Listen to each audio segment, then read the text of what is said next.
We will call the Midtown Redevelopment Board meeting of Tuesday, 13 June 2023 to order. We'll have a roll call. Sean Collins, Present. Tangela Hardy, Present. Joan Shepherd, Present. Renee Richardson, Kathy Washington, Nathan McGullough, Present. Davita Bonner, Lynn Thompson. You have a quorum. We do. Fantastic. I wasn't sure. We'll have an invocation followed by the Pledge of Allegiance.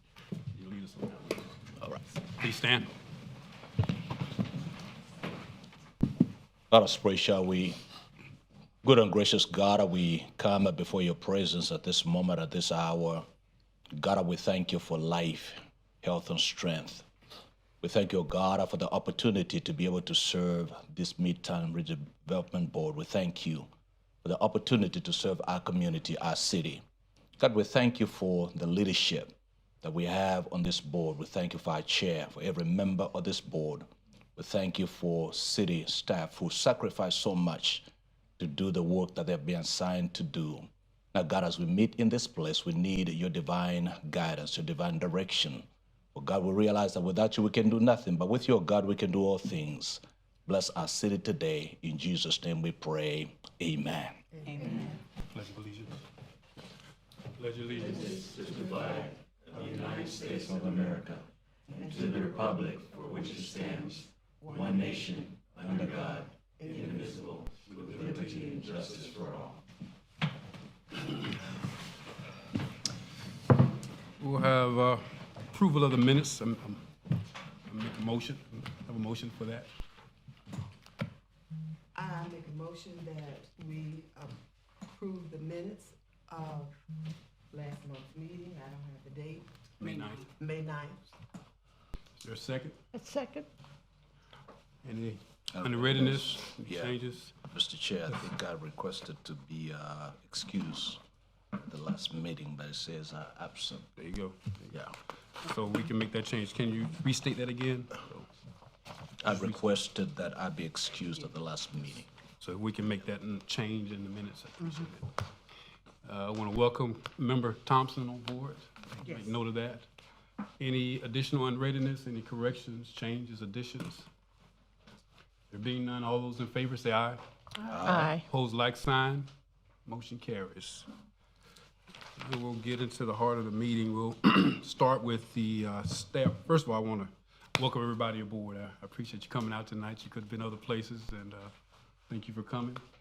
Staff, our new city attorney coming on board. And Thank you, Mr. Chair. I did want to take a moment to Yes. introduce David Russell. please. Mr. Russell is sitting behind me. He's the newest attorney in our office. Comes to us with a lot of experience, having worked in his own firm. And at some point after he watches us do our business for a couple of meetings, Mr. Russell will be joining you as your attorney. Welcome aboard, sir. You want to say a few words? You're welcome to. Looking forward to working with everyone here, and hope I can fill Ben's shoes. Yes, you of course, we are biased, but we think we're the baddest board there is. We got the members to prove it. Got some heavy hitters here. I'm the least of them, but and I'm a short timer as well. So I've said that for the umpteenth time. I'm gonna keep saying it until November.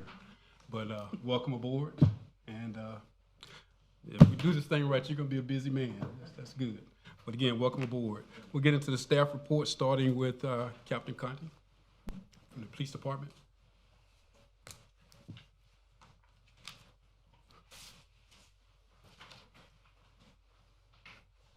Good evening, members. Good evening. Thank you for having me. The staff report for the most recent CompStat period from January 1st until June 3rd, 2023. And our numbers are the following. Unfortunately, we did have an increase in homicides of 67%. We have had a significant increase in auto thefts of 113%. Now, I know I've discussed this in prior meetings. It is because of the unfortunate ongoing nationwide trend for those that own Kias and Hyundais. So that does boast a significant increase, and it's responsible for the unfortunate issue as far as that goes. But Overall burglaries were down 38%. Overall larcenies were down 11%. Robberies were down 35%. Aggravated assaults and batteries were down 23%. Sexual offenses were down 40%. And despite the increase in all the other crimes, we're actually still sitting at a deficit. We've had a decrease of 8% in overall Part 1 crimes, but we've had an increase in calls for service of 8%. So from January 1st until June 3rd, District 1, or this area, has handled over 30,000 calls for service. Wow. So despite the several challenges we faced, we do our best to address the issues as they come. Does anyone have any questions for me? Any questions for Captain Conti? Any comments and statements? Ms. Hardy.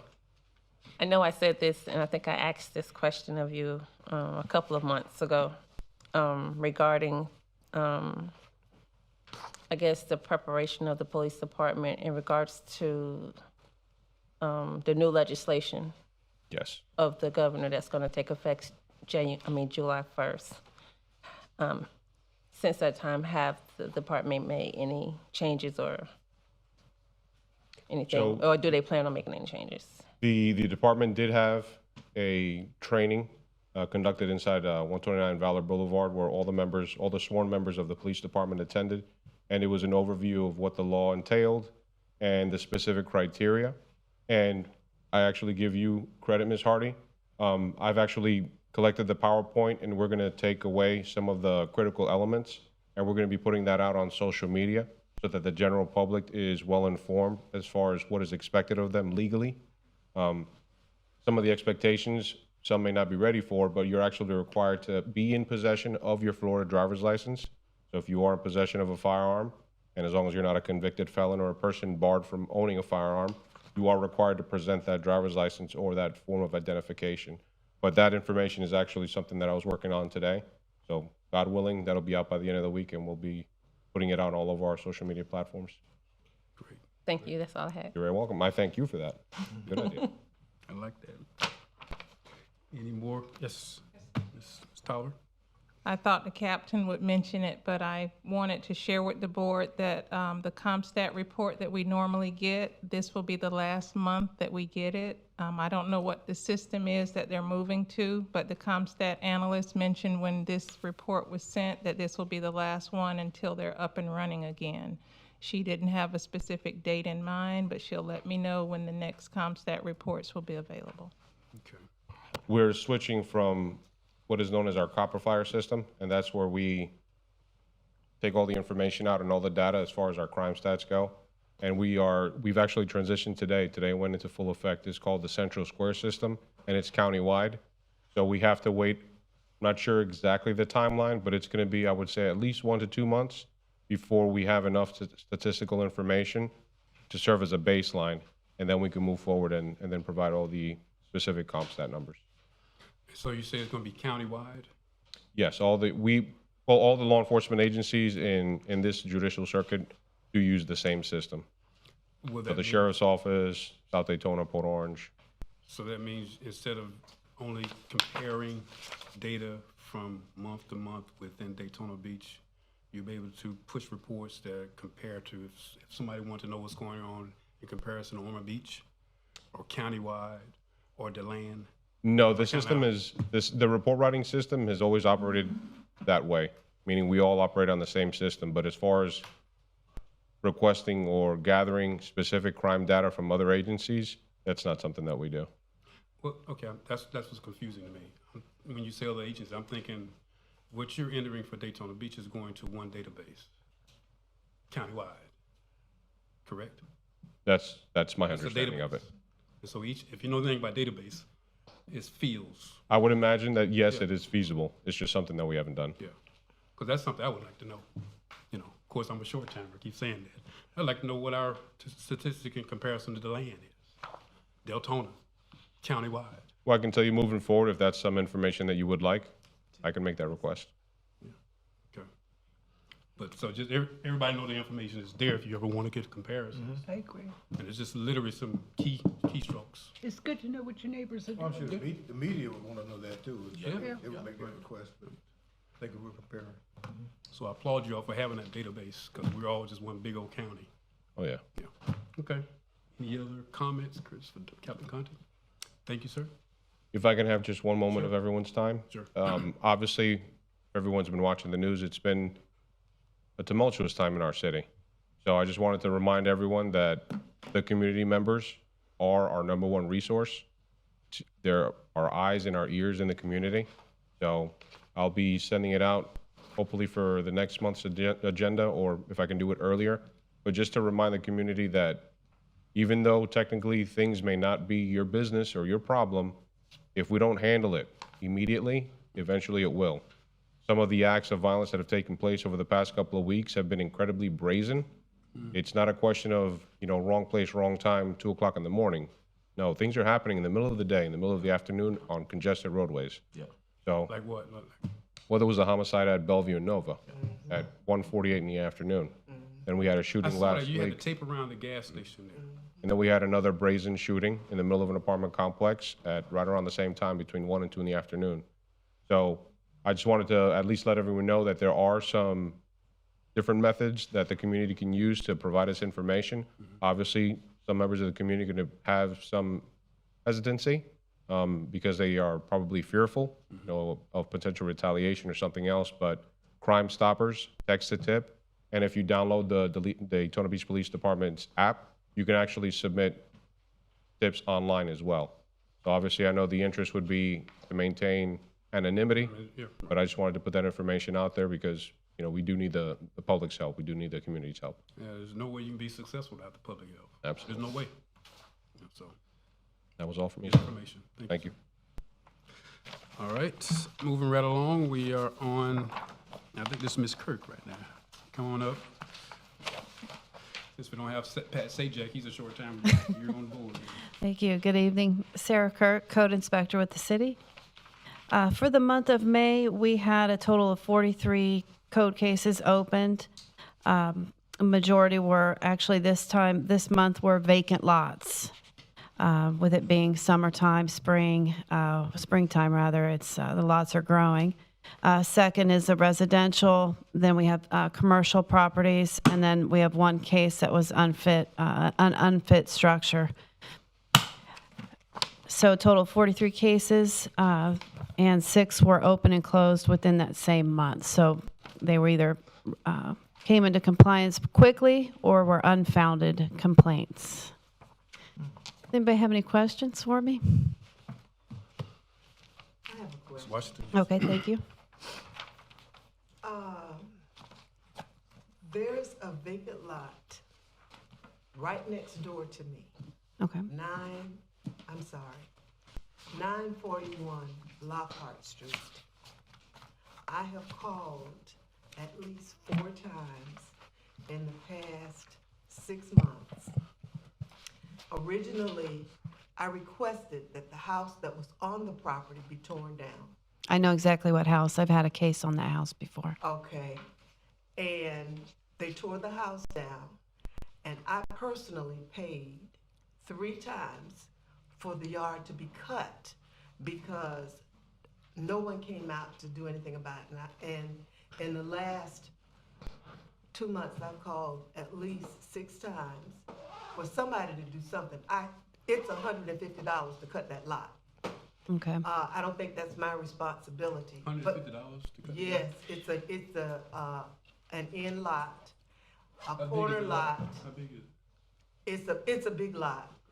Nevertheless, I paid for it, and the grass is now up to my thighs.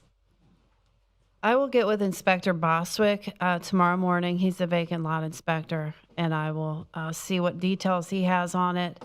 If I'm remembering the lot correctly, and I'm pretty sure I do, I think that the gentleman that owned the house, he passed away. He was killed. Right. And there was one family member that was holding out in Vietnam that wouldn't sign. That's the lot. Okay. So I don't know, if I'm not sure who's in possession, who owns that lot at this time. So that's something I'll find out tomorrow and get with Inspector Boswick. In talking with, I'm trying to think who it was. Someone here at the city. But I know where his family was in Vietnam. He said they had to walk 5 miles to get to a telephone. So they have still in some really bad situations over there. But the bottom line is, I'm sure there's snakes in there. And when you've got grass that thick and that tall, it's not a safe place. And I'd like for someone to take care of that as soon as possible. Okay. I will get with Mr. Inspector Boswick. And then also, if it turns out that, it's one of these situations where we can't contact an owner, the city used to do, they had a program called lot clearance. I'll discuss it. I'll bring this up because I have another one as well that, maybe perhaps another solution, the city cutting. I'm not sure because it can't just sit there. So I'm not sure what the next step is. I would have to let my management know about it. Thank you. Thank you. You're welcome. Any other questions, Ms. Kurt? Thank you, ma'am. All right. Thank you all. Ms. Tolliver. Thomas. Mr. Chair, I don't have anything specifically, but Mr. Thomas and I had an agenda item that I think you was inquiring about in terms of the status of it, and Yes. it was pulled from the commission agenda, and I believe there is a workshop, a city commission workshop on the 21st, and Mr. Thomas will be making a presentation about that to the city commissioners, and I don't know if you want to elaborate. Let me, you go ahead, take it. No, go ahead. Then I'll follow pass the baton. Okay. I'll follow your lead. What they're referencing is that, 2 meetings ago for the city commission? Yes. Okay, yeah, so it was about a month ago, I guess. I get a phone call from someone saying, do you know about this agenda item on tonight's meeting about the city's purchasing some property on the corner of MLK and ISB? And it's in reference to the Midtown Redevelopment strategic plan, long goal plan and stuff. And so, if you remember those discussions we've had, somebody called us and said, we don't know nothing about it. Of course, I wasn't too happy and stuff. I said, well, let me call the staff what's going on and stuff. And so I called the staff and let me know whatever. And it wasn't a kind of a, browbeating. I just said, I don't know what's going on. Just for future reference, that's the kind of thing we've been talking about at the board. Those kind of questions that we get from board, we should have an answer when we get those phone calls. I didn't have an answer. I had no clue. And so long story short, somehow it got out to the commissioners and the staff decided to pull it from the agenda because it's on the consent agenda. If you know anything about the agendas, that means there was a chance it wasn't even going to be discussed. Yeah. And so, again, we're trying to set precedents. We talk about that all the time, we're on this board, we want to basically be in the know about what's going on, not necessarily having approval, just being in the know about what's going on. I've always stressed that we're not trying to be the ones approving these projects. We just need to know what's going on. And so that was one of those that lifted his ugly head and stuff. And so staff took it by the horn and went with it and got with the city manager and they pulled it and whatever. And so that's where we are. And now I'm handing the baton to Mr. Thomas and Ms. Towler. Go from there. Thank you, Mr. Chair. Ken Thomas, Redevelopment Director. We're planning on, it is scheduled already for the City Commission to have a workshop next Wednesday prior to the 6 o'clock City Commission meeting. And part of that workshop is to basically to give the City Commission an idea of, what we're doing here in the Midtown CRA. And part of my discussion, I don't want to talk too much about it, but part of my discussion is over the last, I would say, decade or so or more, the Midtown CRA has done four plans. I think even 5 plans. And I just happen to be the guy who is now, I don't know if my microphone's on. We happen to be the staff that's in place today that says we're at a point where we've done enough planning. We have to now do something. And what we're doing is following the plan. We're implementing. And in real estate, of course, and I was telling Mr. Chair, I said in real estate, when we buy property, I want to be as quiet as I can because I don't want to spook the adjacent property owners. Actually, I don't even want them to know, the adjacent property owners, that we're buying property. But that agenda item was acquisition of properties.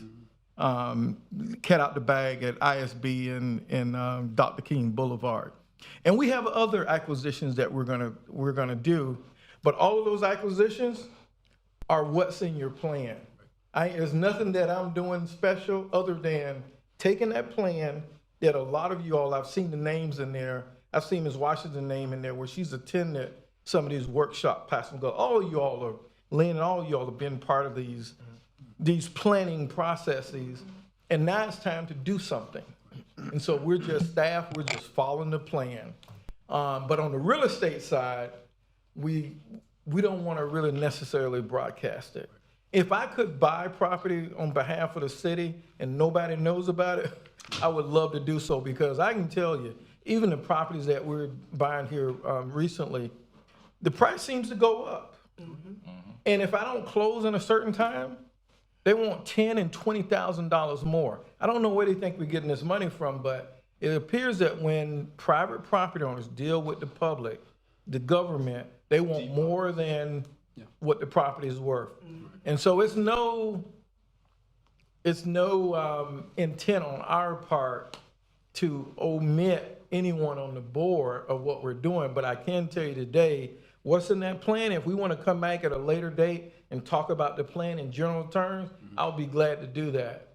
But I can tell you, we are aggressively going after these properties that we said we need to get to in order to develop. I think one plan said an African American museum, a town square, a hotel, all of these things. Well, you got to have property to do all these things, and that's what we're doing.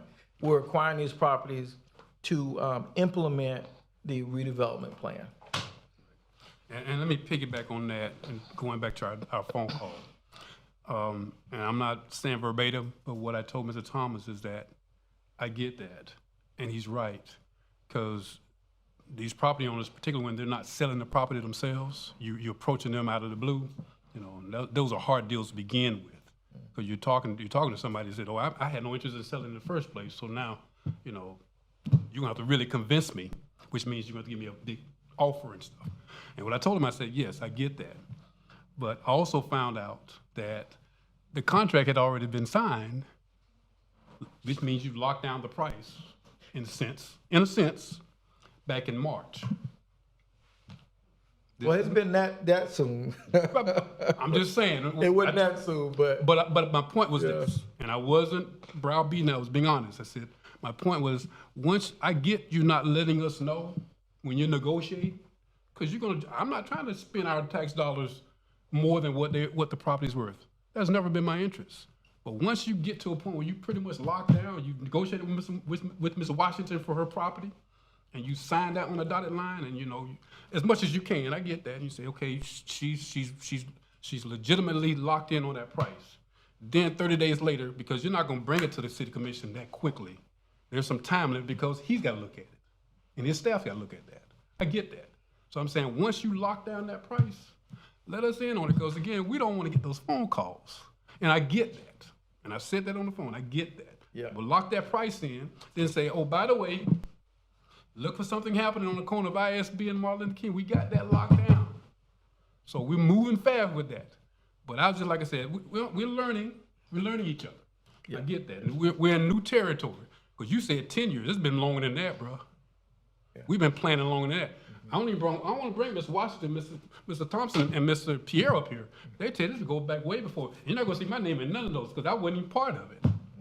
So I know about the planning, and I think all of us. I'm not speaking right now on behalf of it. I guess if I polled each one of you, they would tell you we're in agreement. Go do what you got to do, but just kind of give us a wink and a nod, And you can call us individually. That's not against the rules. Say, hey, listen, I'm not gonna give you no details, but if you hear about such and such and such, this is what's going on. That's how it's done.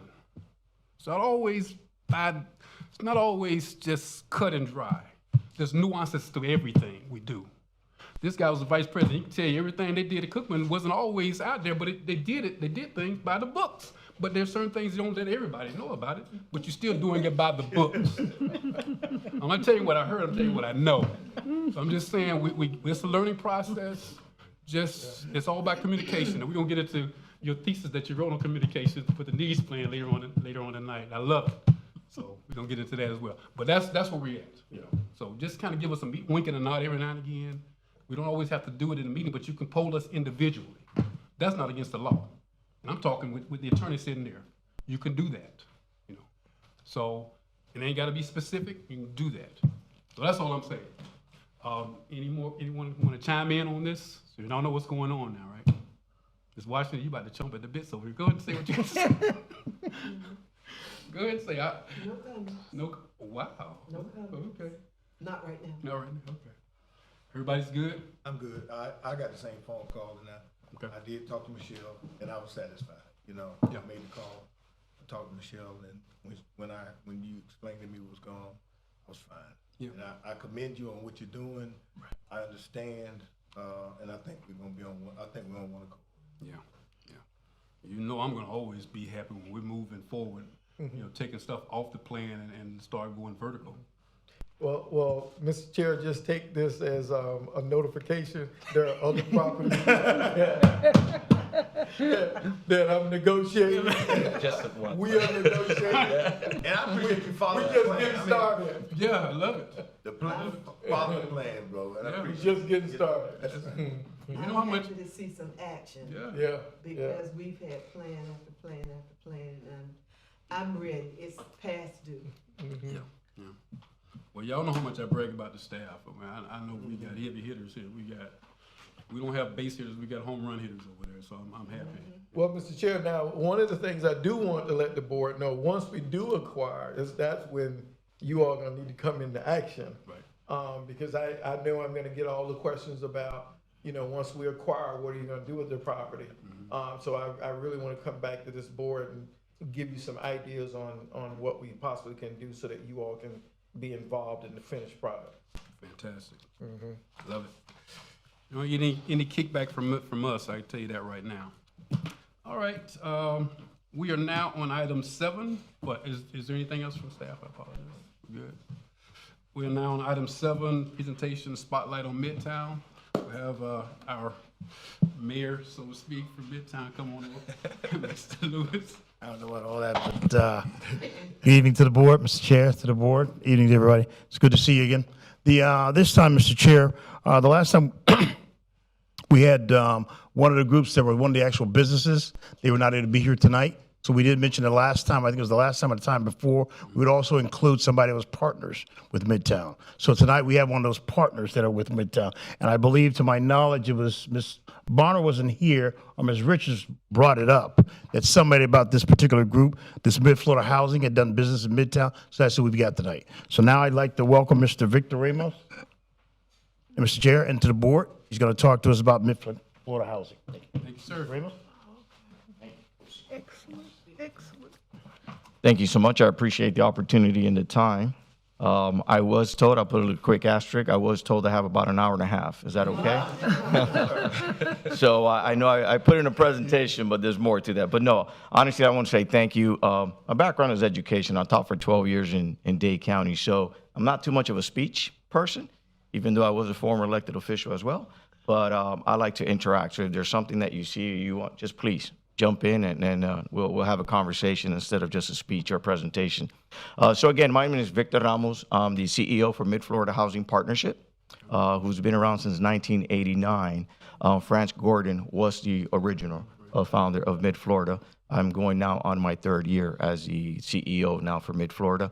And anyone who's done any dealing with us has to know Lydia Craig.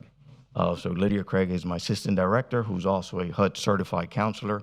And she's been believe 1989, that's when Mid-Florida was formed. I think 1991, she was on board.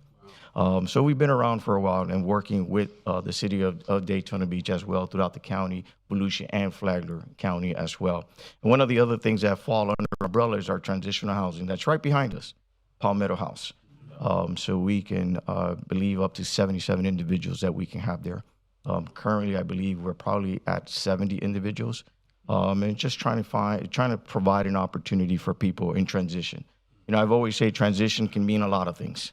Kind of like when we talk about affordable housing, one of the challenges that I find all the time is that when you say affordable housing, first thing people think about is Section 8, a timeout. That's not what it's all about. I try to get into the part about education because affordability is really 30% of whatever your gross income is. So that spectrum is really wide out there. One of the good things I said about our education, again, is some of the things that we do, education and counseling, home buyer education, HUD credit counseling, HUD counseling, HUD housing counseling and default foreclosure and budget counseling. I was just able to hire another HUD counselor. So we currently have 2 HUD certified counselors on the team as well. So I'm excited about that, about what we can provide. I think education is key to everything. We can build houses, we can throw a lot of money in, but if we put individuals there without a plan, I believe we're setting them up for failure. And one of the things that we do in Mid-Florida is to make sure, whether it's Lydia or Lisa, our new counselor, is to provide that constant communication so that people know that if something goes wrong, you can always count on us so we can move forward. Again, not because I'm an educator, but I believe education is key to everything. As you see, that's just myself and Lydia. The next, it's just pretty much our board. We pretty much have a very diverse board of directors here for Mid-Florida. Next one is just a mission statement. Just happened that that picture was taken here. So you can see how we continue to collaborate and continue to promote Daytona Beach. The next one is just pretty much our programs, what we offer overall to all of our residents. And now, mind you, when we talk about first-time home buyer and credit scores, those classes are free. Those classes are free. We do get payment through the county for those classes, and they're all currently done on Zoom. During the pandemic, we thought it might have been a challenge and that we were going to have a drop. But I have to tell you that the numbers have surprised us. Our classes are always full. Now, once they've gone through that, it's a 2-day, 2 Wednesdays, 4 hours. Once they've done that, then they can set up a meeting with Lydia or the other counselor in reference to the next step, as well with our credit and credit score classes. It's just helping them through the process and teaching them. You know, I like to explain this kind of like Lydia says. We don't just want to take them to the altar so they can get married. We want to make sure we help them to take them to the altar, be able to help them in their honeymoon, and when they come back, they can still have. Because again, I hate to be able to put someone in a home, and in 2 to 3 years, there's a foreclosure or they're not there. Then mission has not been accomplished. One of the things that we do here as well is, and this is through our county, I just put out a couple of properties as well as Palm Coast, and we're currently working also with the city of Deltona, and that's because city of Deltona received their own CHOTO dollars as well, but we're collaborating. Obviously, I was a commissioner there, so it was a conflict of interest, but now that I'm not a commissioner, we are working with them and providing some rental opportunity as well through the CHOTO program in the city of Deltona. Just believing in expanding and providing those opportunities. Flagler County, again, is part of what we do, layering the assistance funds to our low incomes and the city of Palm Coast. We do have some rental properties up there. At the end of the day, it's making an impact. Those numbers are about 1.5 years old. But as you can see, for us, it's about making sure that we create a transition, not just about Palmetto House, but a mindset of transition, even with our CHOTO properties. One of the things that we're doing is working with the renters to see if they're ready, to purchase.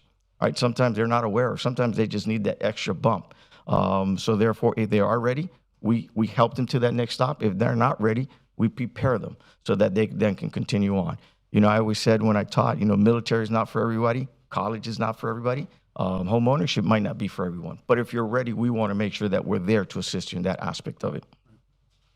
You know, one of the things I'm always saying that for us is a hand up, not a handout. And that's important for us. again, these are just some of the closings that we've had. And on the bottom one, that's just one of our leases that we renewal. So we renew our leases every year in reference to our Choto properties. The next slide is just Palmetto. I believe it's important, believe it or not. In Palmetto House, we've had individuals going for homeless into Palmetto House. One of the benefits in Palmetto House that if you're there, you're able to go to Daytona State for free. Now, you also can stay in Palmetto House up to 3 years. So we've had an individual homeless into Palmetto, got his education at Daytona State, working at Daytona State, no longer lives at Palmetto House, but is actually one of my bosses. He's a board member. So again, it's all about transition, right? And that's what it is, giving those opportunities, because I think it's important. What better than an individual like this who knows to be able to keep us on task? You know, I always believe you should never forget where you come from. And sometimes not that we forget, but we lose touch. And I think it's important, at least for me, I try to surround myself with individuals that keep me grounded in aspect to that. And just the last slide is just things that we do at Palmetto House that we've done throughout the year. I will say that here in the city, they've always been very supportive. Commissioner Cantoon has always been very supportive. The city manager. I'm not going to say much about Ken. I just met him, but no, he's also been supportive. As a matter of fact, I know we're part in the conversations of some scatter lots that the city has, and we're one of those agencies that are looking at providing some type of home on this. And I have to tell you, part of the conversation, and they were here last commission meeting, it's also about container homes. I have to tell you, all doors are open. Just got interviewed by Home Sounds, and I said it might not be for everyone, but it's definitely a start for someone. And for us in Mid-Florida, that's what it's all about, making sure that we're able to provide an opportunity, kind of like a hand up, not a handout. Where can we help you so that you can continue to move forward? So in my hour-and-a-half presentation, pretty much, that's what Mid-Florida Housing Partnership does. And I'm open to any questions or concerns or anything that you might have. Start with Mr. Thompson. Good to see you again. Likewise, sir. You're still based on the west side of the county, right? Yes, our office is still here, 1834 Mason. We're not thinking of going anywhere. Okay. Unless, I know you mentioned Deltona, I'm from Deltona, unless Deltona offers something, you know. In terms of the economy and the container homes and things like that, I do know at your church recently, I saw Yes, I saw the container. at the housing fair, yes. We had it there as well, absolutely. What is the feedback on that? Is that gaining a lot of traction in comparison to the traditional? I would say yes, based on even on that housing fair. I did a little Chad, who's over with the container homes, did a little video with him, and I posted it on our Facebook page. Got a lot of traction. Got a lot of people asking questions. The reason why I'm asking that is this. It's about to become hurricane season. Mm-hmm. And that versus the mobile home versus the traditional home, is that safer? The presentation that I have, you know, anything could always be safer, right? But definitely compared to what yes, it's much safer. There was a picture demonstrated where all the houses were all torn down. The only things that were left over were the containers. Right. Yeah. Because you never see them blown across the street, those type of things. I think the challenge with container homes, obviously, we always get this thing that we want affordability, right? But not in my backyard, that type of mindset, or I don't want a container next to me. But I would have to say, I want to say, because Commissioner Juanita May was asking some questions, the facade also can be changed on these container homes. And I think according to some of the questions that she was asking, a regular one-bedroom container, the one that they had over at the housing fair, running about $50,000-$55,000. If you do any sightings, depending, the highest is about 15. So you're looking at about maybe $77,000. That's still definitely. Outdoor? Yes. And now I will say, one of the other challenges is, you know, the affordability on anything, even when we start talking about these lots. All right. That's why I was glad to hear, and I was here at the commission meeting, that the commission is all for it, because it's difficult. We're working with developers that we've brought in with the expectation of these lots, and we're thinking, you know, 160, 180 to keep it affordability. They're looking at us. We can't do anything under 220, 225. And believe it or not, that's taken a lot of people out of the equation. Even with the down payment assistance that we have here and things like that. That's kind of that's one of the questions I'm gonna, but I'll go around. Ms. Shepherd.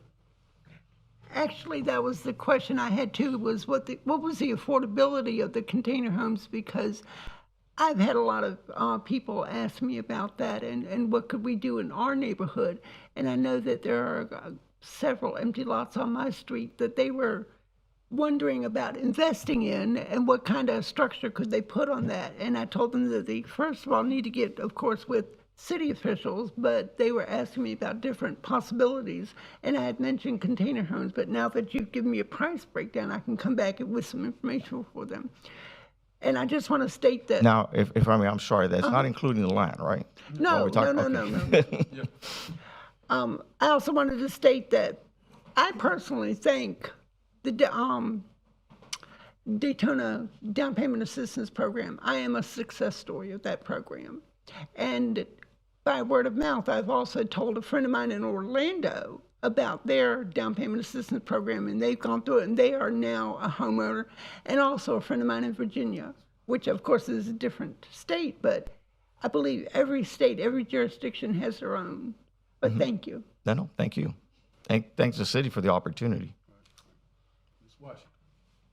I think it's an excellent program. In fact, I think it was today they did a story on the container homes and Channel 9 News, and they showed the container home vacant, and they showed one that had the bedroom, the dining room, and something else. It was amazing to see the conversion. And the topic was affordable housing for this area. And personally, during the last Hurricane Ian, I asked some of the FEMA representatives, just out of curiosity, about their interest in container homes for this area.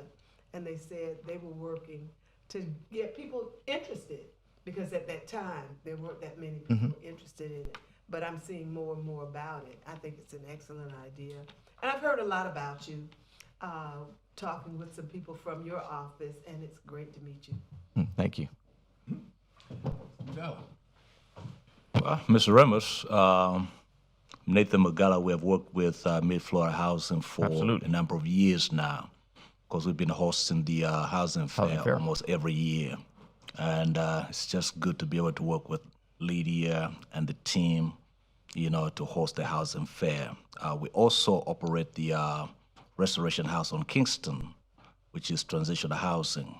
We can only house up to about 16 people, each time. Okay. It's been a good program. And like you said, those persons who come in, they can actually go to Daytona State for free. We have 2 gentlemen, all of them in their 50s, who are now enrolled at Daytona State, and they're doing well. Awesome. Yeah. But my question to you is, in terms of the people that come through Palmetto House, what percentage of that leave Palmetto House and are able to move into permanent housing?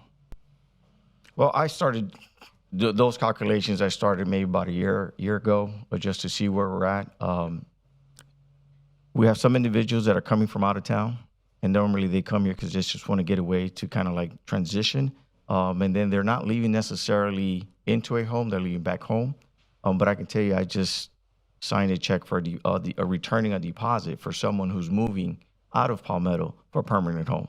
And now the challenge with that is just, when I say we have currently now about 70 individuals, I mean, those numbers, it's a roller coaster. Right. Because you have some individuals that come in once or twice. And I will tell you, while it might be a challenge and some find it difficult, Palmetto House is also not for everyone, because we do have some processes in place, and they have to take an intake. We do drug testing. Correct. Because you need to have structure, right? I always said, even as a teacher, you don't have classroom management, you have a problem. Kids want structure, and it's the same thing with Palmetto. So sometimes, unfortunately, individuals don't make it. But for the most part, I would say that they're transitioning out. As a matter of fact, we just had maybe 7 months ago 2 individuals who paired up, 2 single men paired up, and are actually in one of our Choto properties, because it's a 2-bedroom. Yes. Great.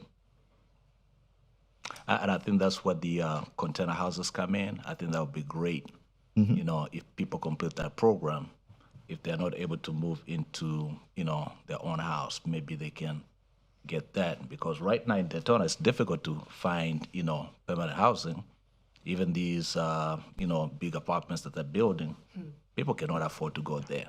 So I think that would be great. Oh, and I can tell you, coming from Deltona, at least for Volusia County, was considered the most, you know, affordable.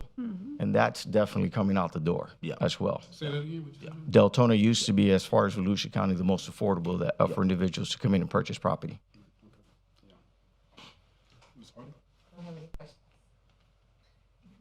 Not you? I'm just kidding. Not sure if that's good or bad, but I'm gonna take it. I'll just put it this way. He's turned into a tiger lately. I'm all good with that. It's okay. What is the I guess the affordability amount for low income as far as mortgages right now? And again, it's at 30%. But there's, So there's a number. Everybody know what the Well, it's 30% income of whatever your income is. So that's why I'm saying when I talk about affordability, I always try to bring that into perspective, in essence, you know, because that's going to determine what you can.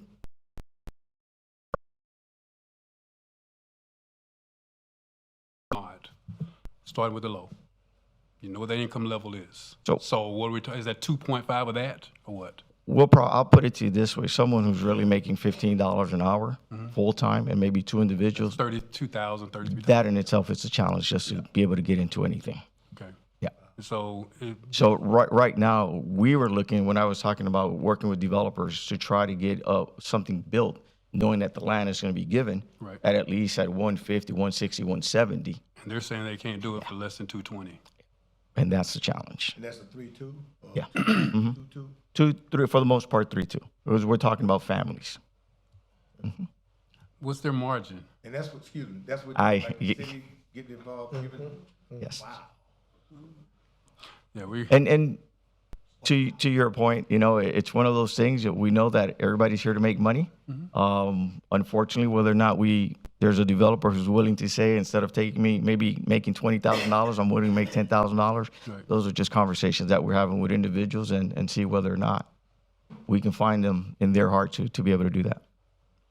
Are there many programs to help fill that gap? In reference to? What they can afford as far as a mortgage and what you're selling that house for? No. For the most part, believe it or not, the down payment assistance is one of the. That's it? Yeah. Yeah.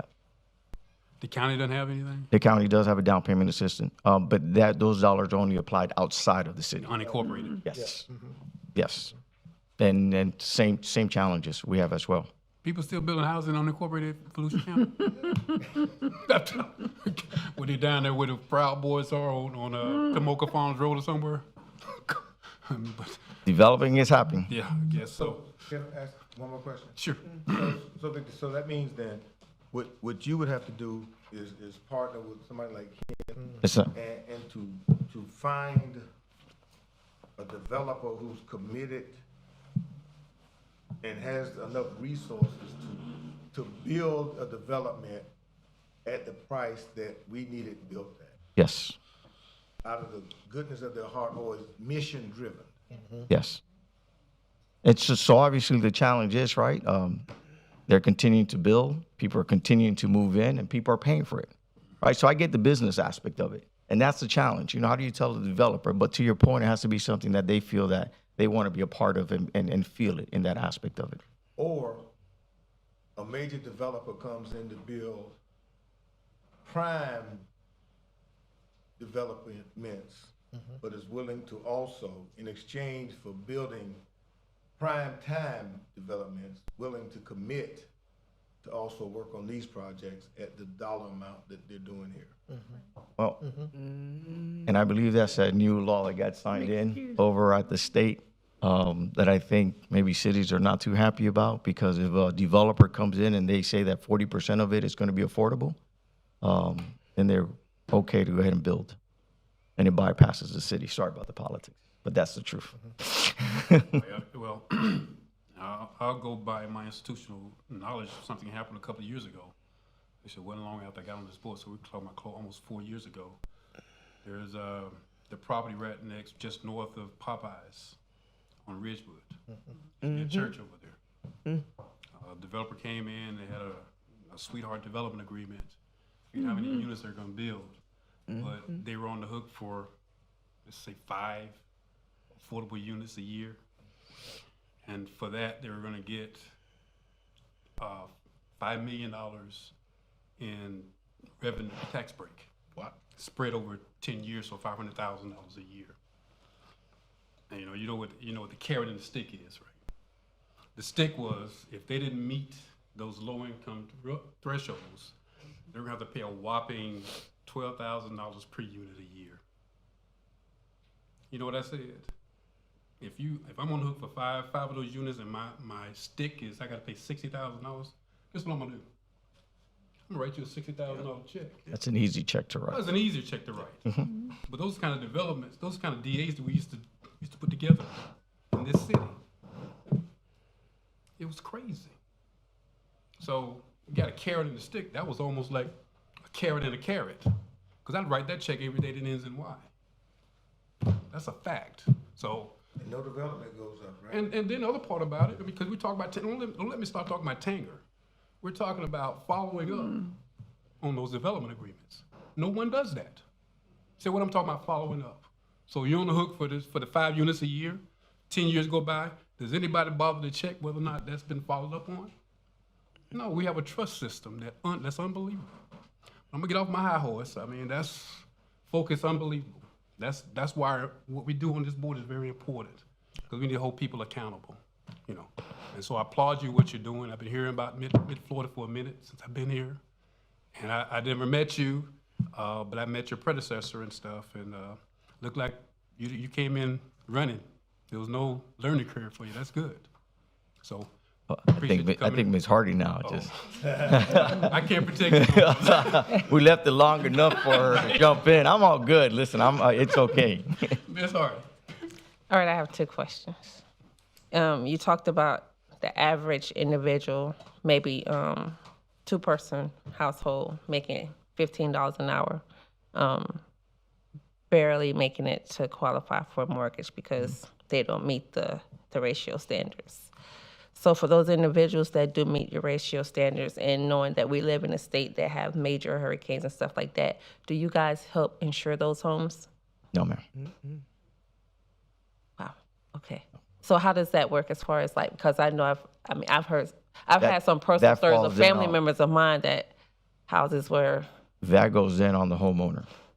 I mean, there's only so much.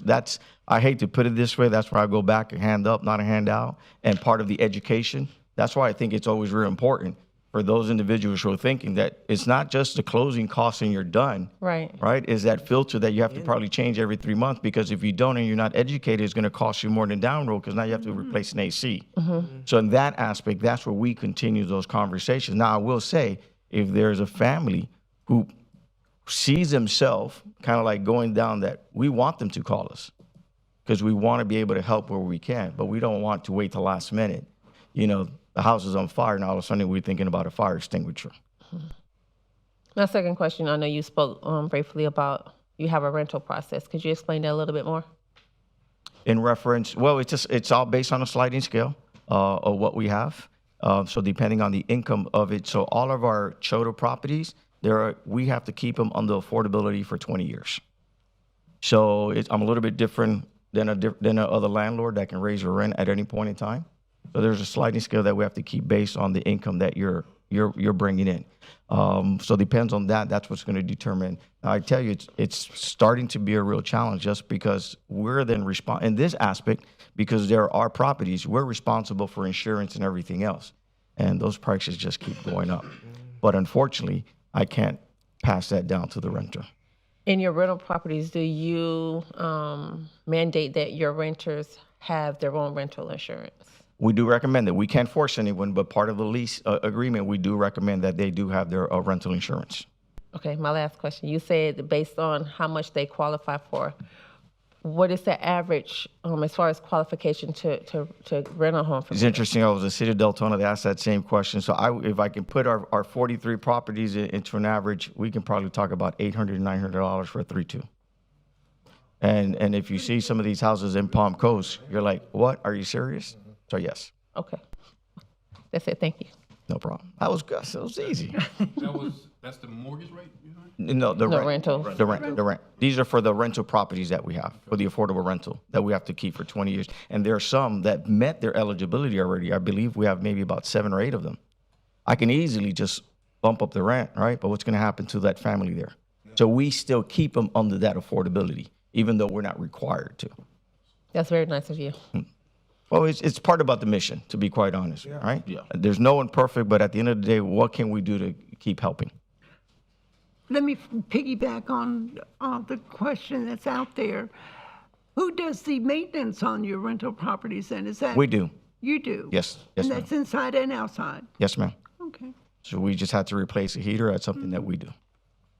We replaced, at the end of last year, I had to replace 8 roof. Yeah.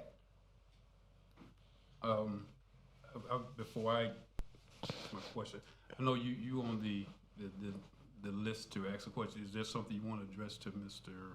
Ramos? Come on up, Ms. Ruby. Thank you. Ann Ruby, 137 Park Avenue. I do have a couple of questions. How many rental properties outside of Palmetto House are there in Daytona Beach, and what's the current wait list? So in Daytona Beach, I'm not sure that we have I know Holly Hill, because I'm just talking to Holly Hill, we have 23 units. Holly Hill, 23 houses, yes. But none in Daytona. If we do, I would say it's a handful, but I don't think so, again, because of the total dollars, that the city get their own dollars. Okay, and what's the wait? I'm sorry. What's the wait list? Like how many people are waiting to get in? Once you're in, you don't want to leave. Yeah.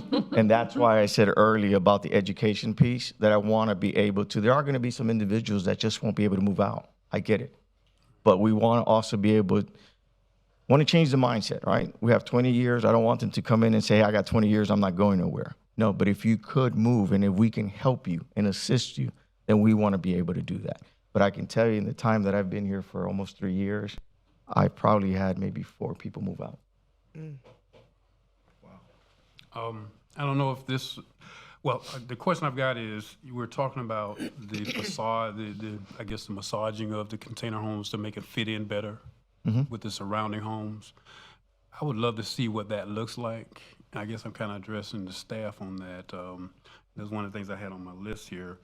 If we, question, has the city had any discussions with those, what do you call the small houses, and then you got container homes? Because those are 2 separate animals, right? Right. Tiny homes. So has there been any, or is it kind of still in the stealth mode right now? I mean, has there been any kind of presentations with the city on potential building of those those types, and how they could merge in, and the massaging of our zoning codes and all that stuff? Or is that getting ahead of the skis? No, not really. The last presentation we had was on the container homes. And right now with those container homes, I'm not sure about the zoning, but in our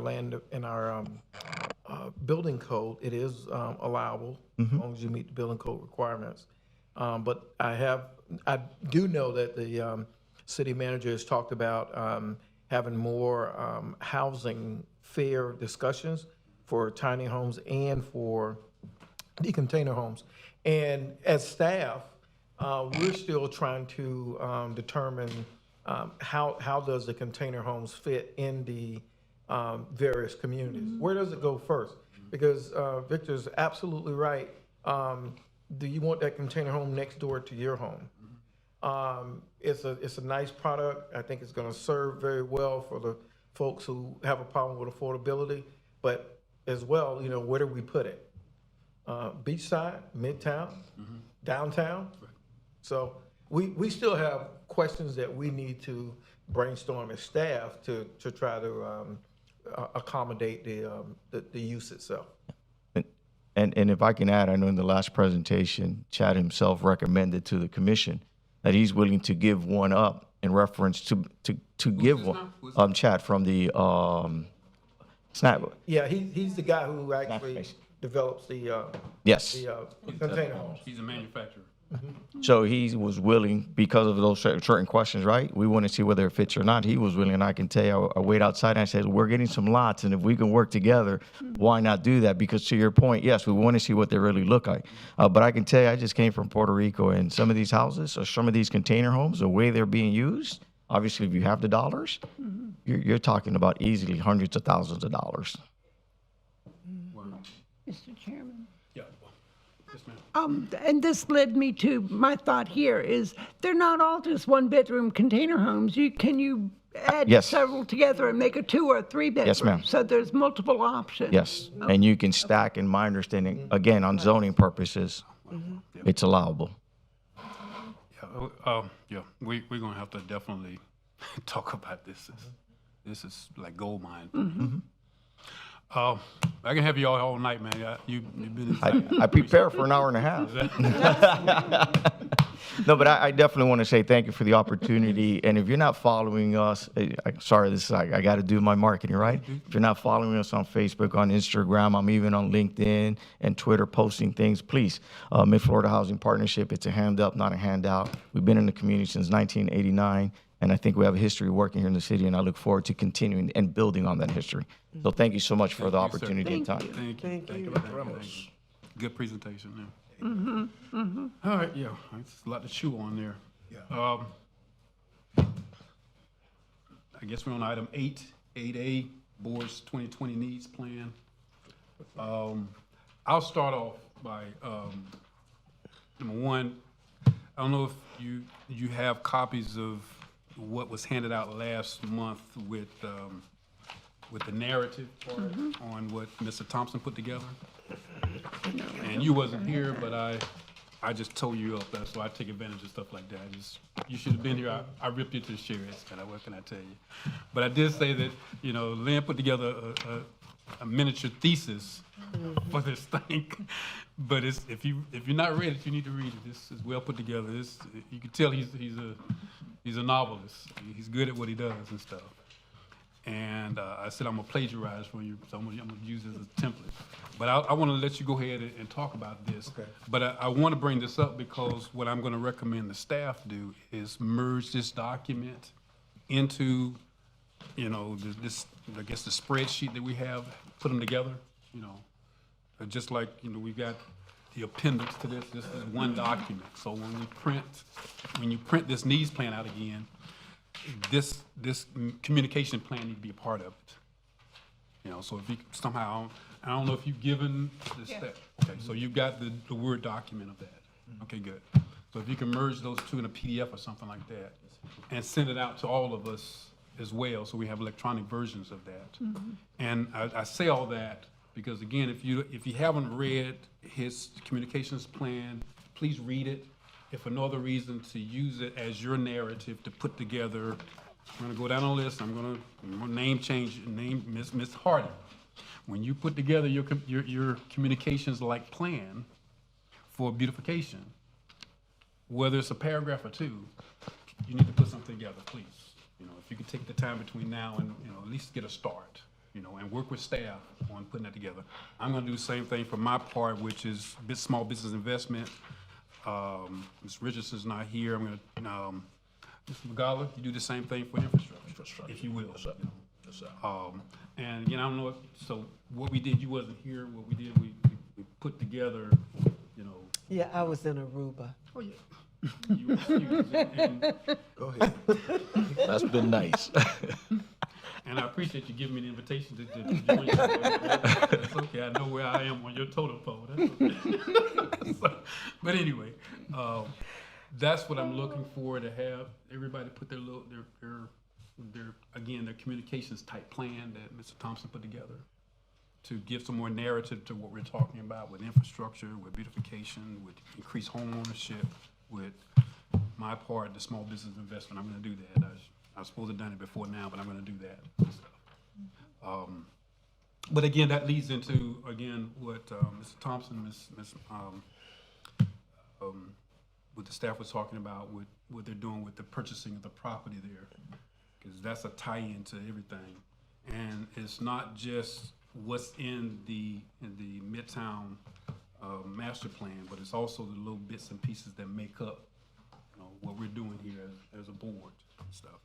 And so staff is gonna keep us moving on fulfilling what's in this needs plan. And like I said before, we got the right people in place. We're gonna get some more money, not just from where we're collecting in tax revenue within Midtown, but borrowing from the general revenue fund, because they do it all the time in other boards, trust me, and stuff. So that's what we're looking for. Anybody wanna chime in, and staff, whatever, that's all that's where we want to keep it on the agenda for the day. I have extra copies of Mr.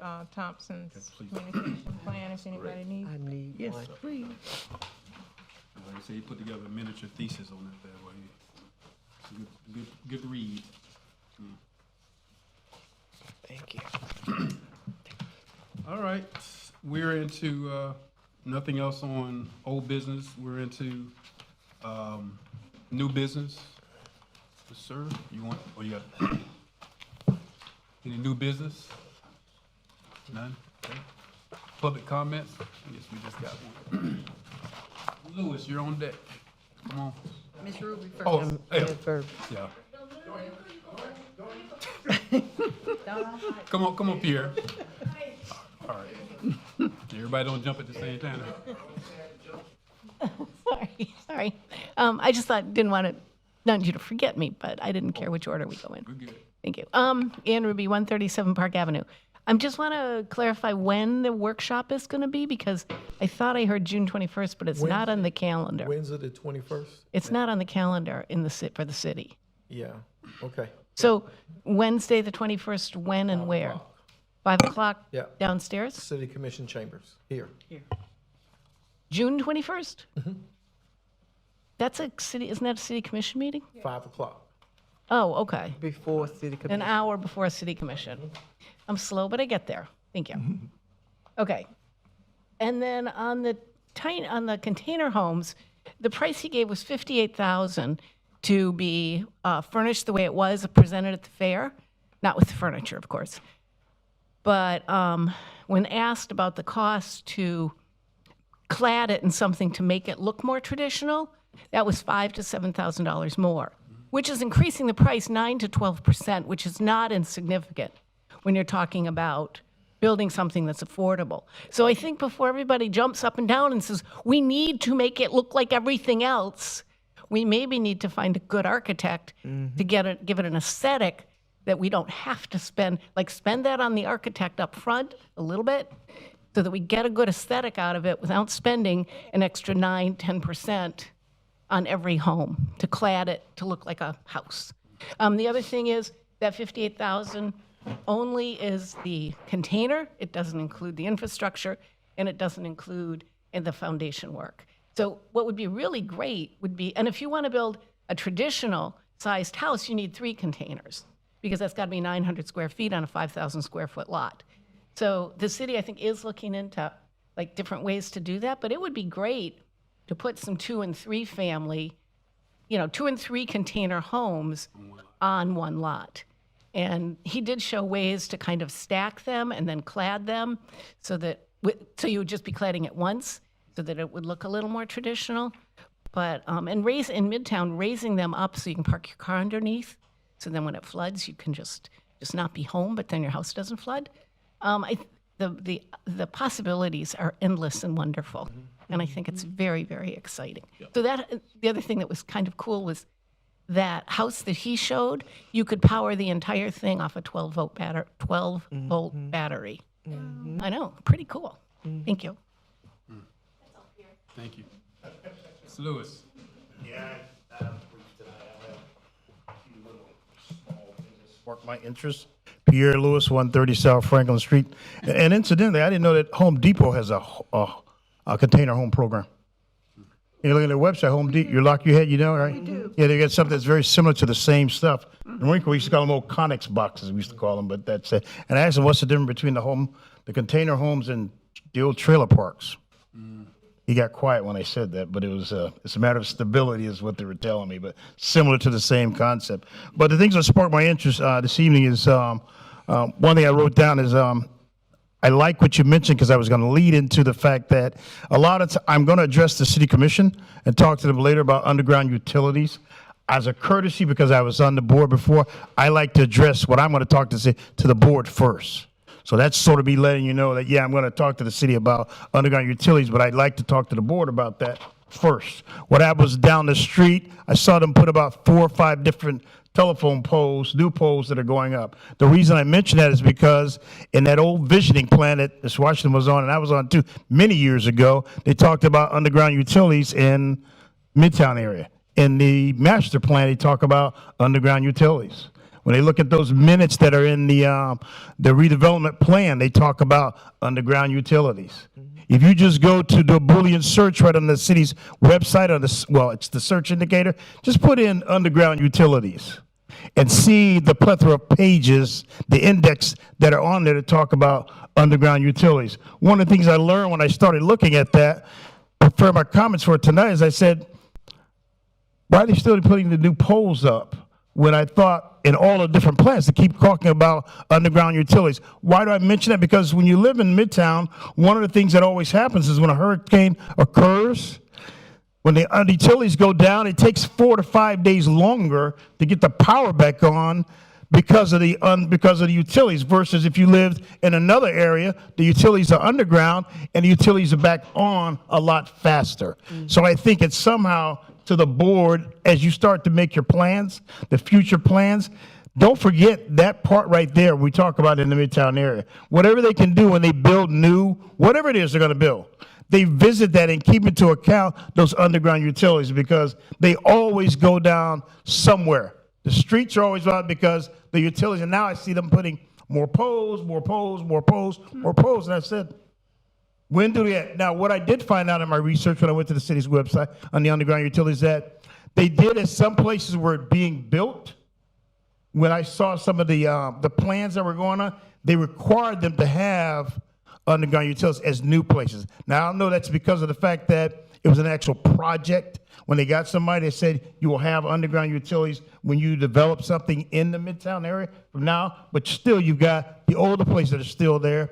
And those utilities really need to be, well, I think they need to be all underground along MLK, around Mary McLeod, Bethune, but that's one of the points I wanted to mention. The other part is I was glad to see the CompStat media, they got that. I'm hoping that when the new stats come out, when they're able to delineate and say where the Midtown areas are for the CompStat. We used to have that before, then we got away from it. They were going to go back, and they changed it. So hopefully when they do that again, we'll have something that singles out some of the stuff. So as a board, you can see specifically some of the area that's sort of a draft out that says what's actually occurring in Midtown.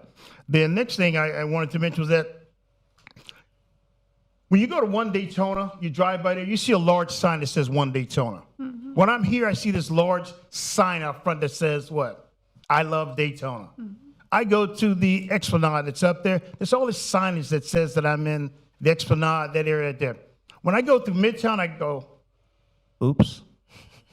You understand what I'm getting at? We're still a pass-through, but there's nothing that indicates that says that we are Midtown. When you drive in Midtown, as I've said before, we're not your pass-through. We're your destination. You can stop here, eat, have fun, all that, because we actually got little signage that says Midtown. When you go to these other places, you can tell you're at One Daytona. It looks gorgeous. Mm-hmm. When you go to the Esplanade, you can tell you're there. When you come into Midtown, if you come into Midtown, it's passing through. So you're to that point that I've always addressed before. It's capital, capital, capital, money, money, money. I'm trying to get the money in Midtown, and not only in Midtown, get it to circulate in Midtown. Stay there for a couple of days. Buy some supplies, buy some stuff when you shop. Mary McLeod, Bethune could be Restaurant Row, an Italian restaurant, a Spanish restaurant, Korean restaurant. You see the new place, they got a Polynesian restaurant on Beach Street now. And I thought, wow, wouldn't that be something if Mary McLeod, Bethune was all kind of, was like a restaurant row. You could have Italian food, Korean food, Chinese food. You got a Guyanese restaurant. That's what Midtown Cafe, they're from Guyana. I tell them all the time, I don't want chicken. It's a Guyanese restaurant. I want Guyanese food. You got a Jamaican. So that's, anyway, that's all those things that we have. That's one other point. The other point I wanted to mention is that we talked about development. Mr. Ross, if you go on Mary McLeod, Bethune, you'll see that big sign there. It says Ross Court. So right there alongside where the Checkers is at, Ross Court, I don't know how many apartments it's going to be there, but that's a new development that's going to be happening in the area. I talked to Mr. Ross, congratulations, I was glad to see that. And then the last point that I wanted to at least mention, I know I said I was going to be short-winded. Not Yeah, you. get over here, get over here later about that, because we're friends. Alpha to alpha. I ain't an alpha, but they give me an honorarium. Anyway, drop that line thing. Anyway, I don't know what they do. But they do some kind of thing. The last one is as we look and we plan for Midtown, I always ask myself this when I listen to people address stuff in Midtown. I always wonder, are they building, when they start talking about home development and stuff in Midtown, are they building it for people that live in Midtown to move into home development? Or are you making plans for a new audience to move into Midtown? And that's a whole different meaning there. Because if you look at those stats and say, well, the stat says the per capita income is this, and you're building homes for that, that's what you're attracting in the area. Or are we looking at where the Midtown people that are living in the Midtown, and census tract 820, 819, 820, that's all in Midtown? Are we looking at that census tract and said, that's what we're building because we want to move them to where? From poor, I call it gentrification, the poorification to poorification, what I call it. So I'm like, so what are we doing to that point? Are we building for the people that live in Midtown to only move to homes out of those homes that there are? Or are we building it to say, we know what the income is, and we want to attract that same income or whatever it is to move into Midtown? Or are we trying to make it so it's, as they say, the fix is mixed development? If mixed development is there, then we need just as many people that's got high end, low income, mid income. So it's like that big Camelot round table. You know, it's white, black, it's Korean, it's Chinese, it's all of that together. So it's that big round table. It's what they call America. And that's it. Thank you. Thank you, sir. You hit a bunch of points tonight. Yep. Mr. Chair, Go ahead. I wanted to address something that the mayor from Midtown. And thank you, Mr. Thomas, because I wanted to mention that too, and I wrote that down. I didn't even say it as that. I was glad to see, and I got in my notes, that Mr. Thomas and Ms. Tolliver are looking at the master plan and addressing things, because most times people don't look at the master plan or those plans. When you talk about the 4 squares, they say, what plan was that in? That was in the master plan. The master plan, it talks about it. I'm not going to tell you what page it was because Sean will get on me. Which plan? Either way, Master I know it's in the master plan that talks about that. So I bugged you up. Well, when you hit me. he mentioned about underground utilities. So what we've done as staff, on redevelopment staff, is that we've gotten Public Works Department to sit down with us, work with us. They're part of our task force, and they're looking at, we're going to start at Parkway and go to, Parkway doesn't go to George Ingram, but just think of the northern boundary is George Ingram, and our southern boundary is ISB, and we're going to go all the way down to Lincoln. And so they're going to assess what would be the cost to underground all of the utilities from Parkway down to Lincoln. Yes. What's the east-west boundary? Yes. East-west would be, no, well, east-west, east is going to be, we're going to start at Parkway. Would be And east. the eastern boundary is going to be Lincoln. Yeah. We're going to stop at Lincoln. Yeah. And over. Oh, you mean for that? Over Because to the George west Ingram. boundary for Midtown is Nova. And, oh, Yeah, but you're talking for the underground. We're trying to take small bites at this. I understand. Yeah, I understand. So, Yeah, I understand. you know, I got you. our first phase is to, start at Parkway and work our way down to Lincoln. And so that we know it's going to cost, but we want to know how much it's going to cost. So we can plan for having the revenues to be able to do underground for that entire community. And we're just going to keep moving. We're going to go over to, Dr. King Boulevard. We're going to go past the school, but we're going to stay in the boundaries of Midtown. Oh, that is So- awesome. And this is for you and the city attorney. The utilities don't tend to have to do much coordination by law. If I'm speaking out of turn, let me know. I mean, what their plans is almost like, by the way, this is what we're doing. They don't have to come to you all and tell what improvements they're going to do at FP&L, do they? or Spectrum or anybody like that. That's right. 'Cause they're the ones that's doing those polls. So there's no opportunities to, find out what they're planning within that same area there and maybe have them do it instead of us paying for it? FPL charges for the undergrounding of utilities. Mm-hmm. South Daytona, I think 10 or 12 years ago, I think it was 30 million to underground the utilities along Ridgewood. While the discussion was going on, I just happened to look on Google. I don't know how accurate the blurbs are, but there appeared to be a blurb from FPL's own website that indicated that the average cost of undergrounding utilities is anywhere from $500,000 to $4 million per mile. And what I was leading to is that obviously they've got a budget to do the above ground utilities, right? Well, going back to what Mr. Lewis was saying, I don't think it's significantly more expensive when you're extending utilities to vacant land to underground than it is to put utilities overhead, which is why, for example, we have provisions in our land development regulations that say for new subdivisions, you're going to underground it. Okay, that was my next question. So that's part of the site plan process, right? Yeah, the cost prohibitive factor, as I understand it, and I'm way outside of my lane here, is when you have existing infrastructure that's overhead and you've got to retrofit it. And FPL is it's a private company, but it's a utility. Their rates are regulated by the state. They they have to go through a lot of hoops to justify cost increases, but they get those cost increases. And I believe that the undergrounding rates that they charge are themselves tariffed rates.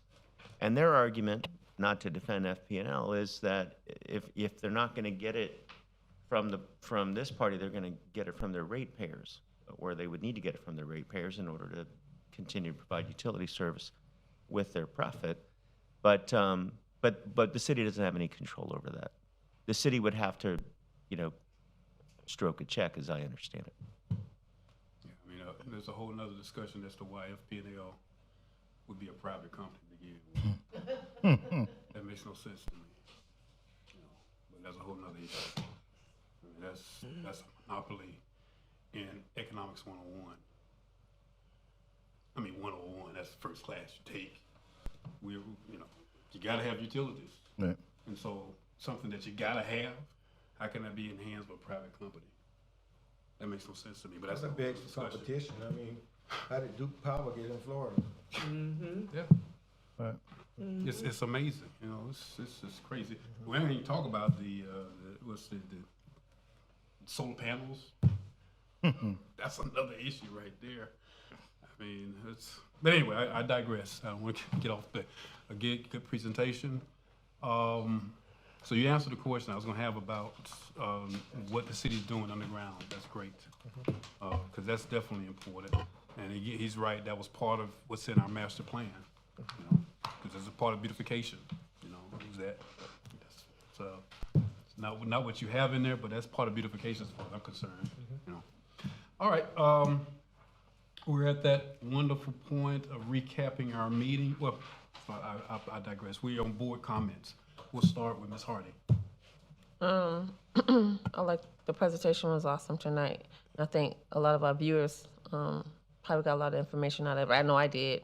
I didn't know that they did that much for the community. I've been to one of their presentations years ago, so. To Miss Florida. Yeah, so to hear the things that they do and have a rental program for the public is pretty awesome. Yeah. Great meeting tonight. It was. Good. Ms. McCall? Good meeting, and I concur with her. I think the presentation from Miss Florida was very informational. All those that are listening in, I think they will get some good information that they can be able to use in the community. Yes. Yep. Ms. Washington? Very good meeting. Just because you were here. Yes, that too. And not in a blue. Right. Very good meeting, very informative. I'm glad I was here this evening. I am too. I would hate to have missed it. I miss you. I'm back. Yes, you are. Ms. Shepherd? I have a question for Your Honor, Mayor of Midtown, if you wouldn't mind. Yes,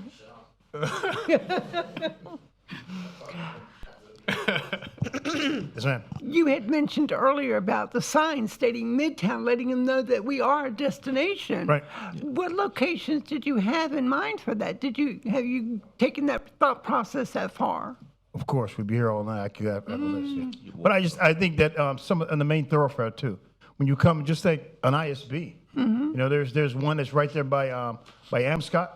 By Amscott, that place that's there. I thought that there should have been some kind of signage there that kind of is a distinction that you're in the Midtown area, because that's right, it's on the fringes right there. And then the other time, remember, Midtown only goes up to where Seagrave is at, where that Charles Street, I'm sorry, right there. So somewhere then there's a big sign that's right in front of Checkers. I always thought that something could be, because that's where those, in the master plan, Mr. Thomas, that's where that 4 court area is supposed to be, the way that's, well, according to the master.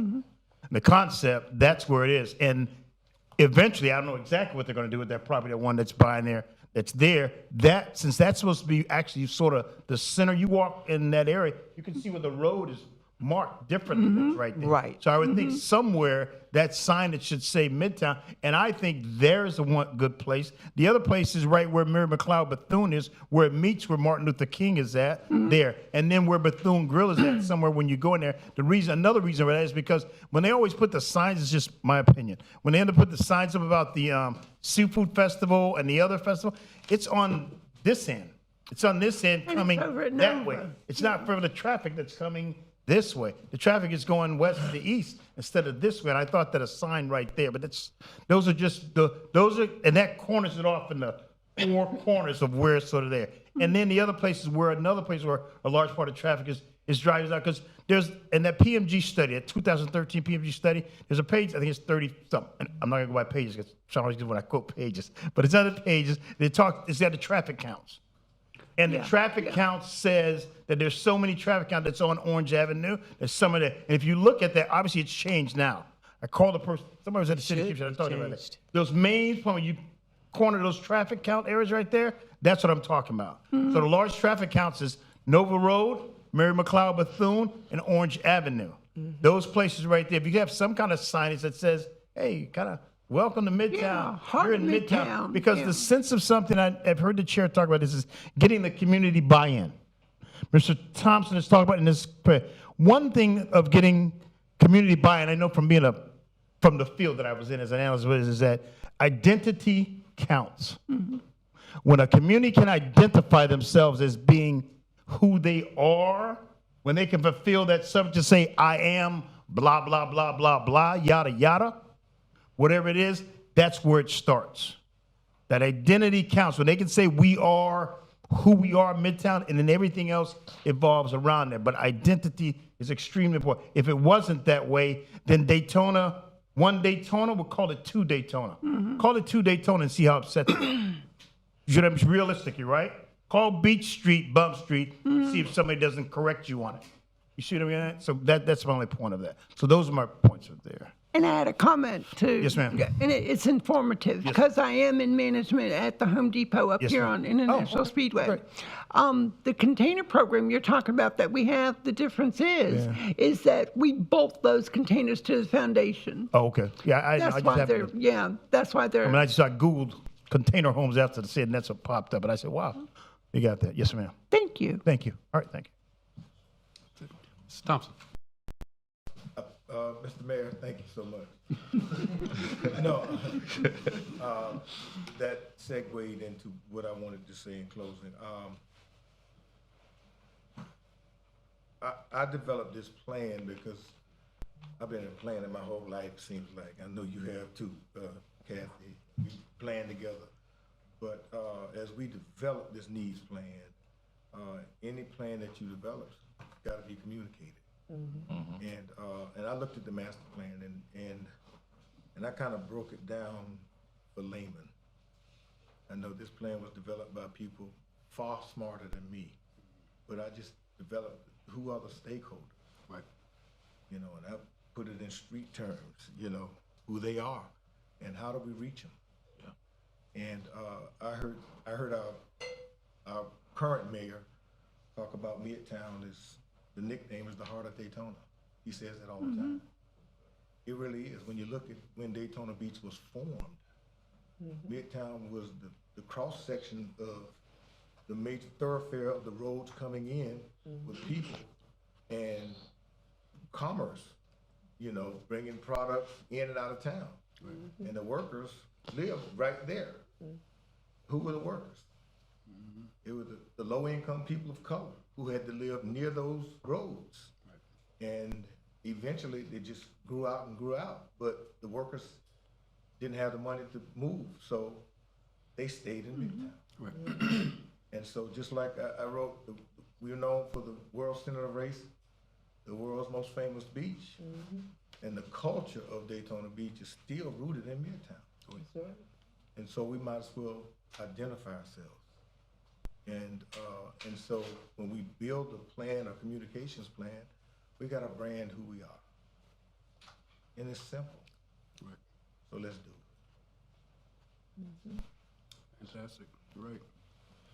All right, I'm gonna try to be brief. And I'm merging what I'm gonna say into, you know, the number 12, the meeting recap and follow-ups.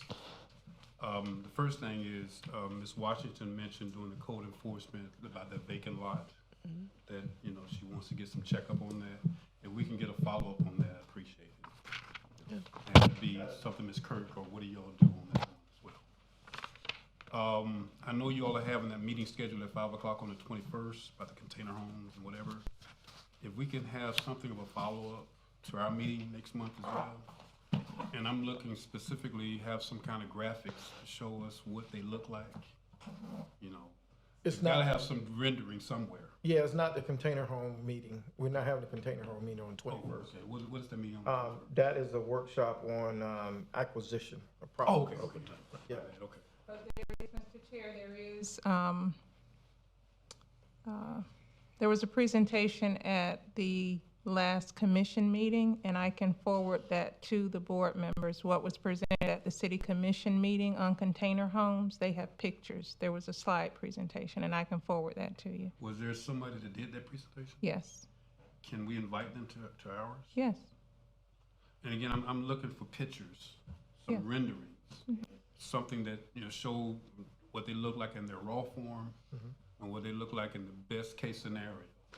And something, anything in between that as well, you know, because I just, and I agree, you know, we don't need to, Midtown doesn't need to necessarily be the, you know, the guinea pig, if you will. We need to look to do that. We're gonna do it on the beach side, on the west side, the upside and downside, you know, but we definitely, I think that's something that will be germane and something necessary, and I think it'll be a nice fit in Midtown as well, you know. But our push is not gonna just be that Midtown is the only one. Right. You know. And if you all are up, I'm sure at 11 tonight, Channel 9 is going to do that story again that they did today on the container homes. It was an excellent story. Channel 9 on ABC. On the regular news? Yeah. Okay, like 11. 11 o'clock Okay. news, It was an excellent presentation. I'll look for that, all right. Yeah. So if we could do that, again, understanding, we graphics, we gotta have something that we can touch, you know, look at and whatever.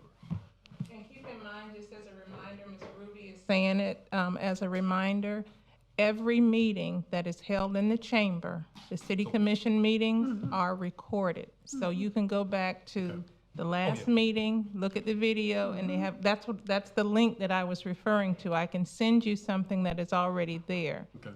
But Yeah, I can also invite the person 'cause who I presented. wanna have some feedback, some back and forth. I would like to have that, you know. So, Is that on the DBC Connect, City Connect? That is correct. Okay. before I go on, Ms. Hardy, you want to say something? I was going to ask Ms. Tolliver, Mr. Thomas, is there any way that we can have the commissioner for the Midtown area attend our next meeting? Well, I'm hesitant to agree to that, is because this board is the advisory board. She appoints this board, or she appoint the members from her district to be on this board to advise her. So she's not, what would you want her to do when she comes here?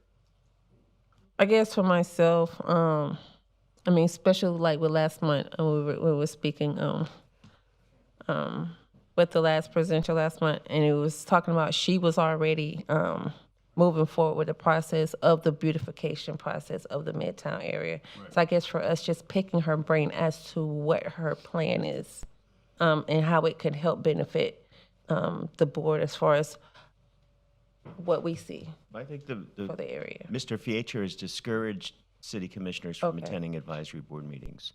Okay. Well, Partly let me chime in. And again, I got to go back to, you know, and I only go back to this board back in January 2020. Their members have been part of this. You know, I know the chairman's been here since Methuselah and stuff, but so he goes, his knowledge of what we've been doing on this board way outdate minds and stuff. But I can tell you, in the 4 years that I've been here, we've had Commissioner, she has Beachside and part of zone. What's her name? Traeger. She's been here, came and spoke to us, and it's just communication. I mean, that's the part of what, you know, Mr. Thompson's talking about. And I always talk with Mr. Fietcher. This is a no-brainer. This is low-hanging fruit. This is not violating any Florida statutes. It's not nothing. I'm not even going to ask the attorney. I know that for a fact. So just to have them come in and talk to us and just meet us, and we talk to them and stuff, that'll never hurt anything. It's one of those umbrella things. It's better to have it and not need it than to need it and what? Not have it. Exactly. So it doesn't hurt anything to have them come and present to us. And again, what she's talking about, she's on point. I think I mentioned that.